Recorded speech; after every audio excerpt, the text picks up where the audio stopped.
Now, unlike in Canada, where our corporate media, think CBC, is virtually a wholly owned subsidiary of our Marxist government, the UK Telegraph, which isn't, ran an article on Thursday questioning the wisdom of the WHO's new pandemic treaty, which would create a one world government under a new, never-ending perma-emergency. One world government?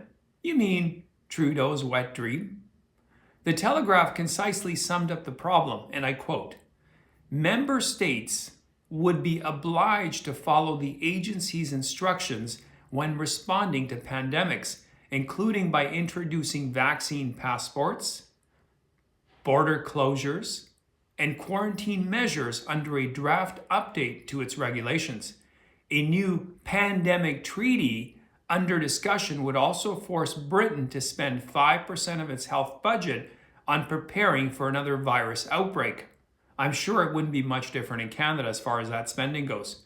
Conservative MPs have written to ministers to warn of an ambition evident for the WHO to transform from an advisory organization to a controlling international authority. Yes, folks, we've seen that over the past 3 years.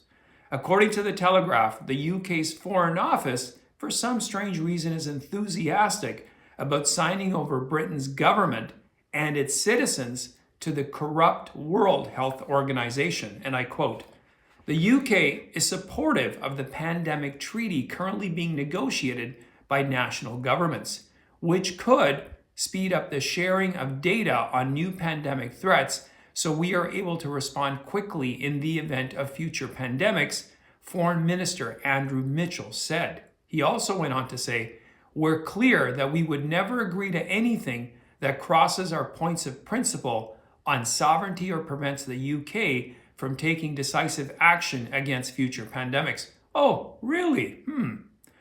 I'm often asked by anxious Canadians what I think about the proposed WHO Pandemic Preparedness Treaty. Simple. It's a piece of shit and it's tyranny. So a more important question is, what can we do about it? Well, first place is to start by educating those around you who are oblivious to it. That includes not only friends, family, and colleagues, but more importantly, your local municipal, provincial, and federal politicians. Contrary to what many of you might believe, I can assure you these dimwits have no clue to the scope of powers that this would give the WHO. It's misunderstood by them, and that's being generous. You can take action today by sharing this Telegraph article. I put a link to it in the notes section. Why?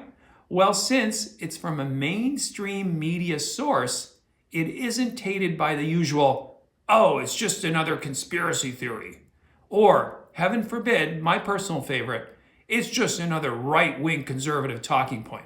Anyway, I thank you for watching. Please share your comments. You can also follow me on my Rumble and my Locals account. If you haven't yet subscribed to my channel, please do so. Get on board, and I will see you next time.